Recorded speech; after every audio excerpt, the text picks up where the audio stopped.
Madam இத கொஞ்சம் பாருங்க. கோர்ட் ஆர்டர்லாம் எங்களுக்கு தெரியாது. தேவசம் போடும் மேல் சாந்தியும் உங்களுக்கு பர்மிஷன் கொடுத்தாங்களா? அதான் நாங்க கேட்போம். எங்களுக்கு சபரிமலை தரிசனம் பார்க்க கோர்ட் ஆர்டர் வாங்கிட்டு தான் நாங்க இங்க வந்திருக்கோம். தேவசம் போடும் மேல் சாந்தியும் மேல வர்றதுக்கு பர்மிஷன் கொடுக்கல. பம்பை வரைக்கும் தான் வர முடியும். அதுக்கு மேல உங்களை அலோ பண்ண முடியாது. அதெல்லாம் முடியாது. அதெல்லாம் எங்களுக்கு தெரியாது. என்ன ஆனாலும் சபரிமலை தரிசனம் பார்த்தே ஆகும். நாங்க உங்களை மேல ஏத்த மாட்டோம். எங்க கிட்ட கோர்ட்டோட பர்மிஷன் இருக்கு. அது இருந்தாலும் எங்களால முடியாது. எங்க கிட்ட பேசி ஒன்றும் ஆக போறது இல்ல. தந்திரியும் தேவசம் போட அனுமதிக்கணும்ல.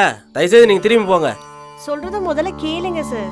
நாங்க கோர்ட்டோட ஆர்டர் வாங்கிட்டு தான் வந்திருக்கோம்.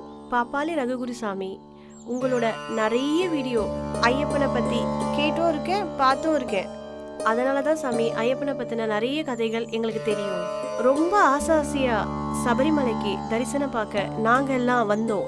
ஆனா பெண்களுக்கு சபரிமலையில அனுமதி இல்லைன்னு சொல்லி எங்க எல்லாரையும் போக விடல சாமி.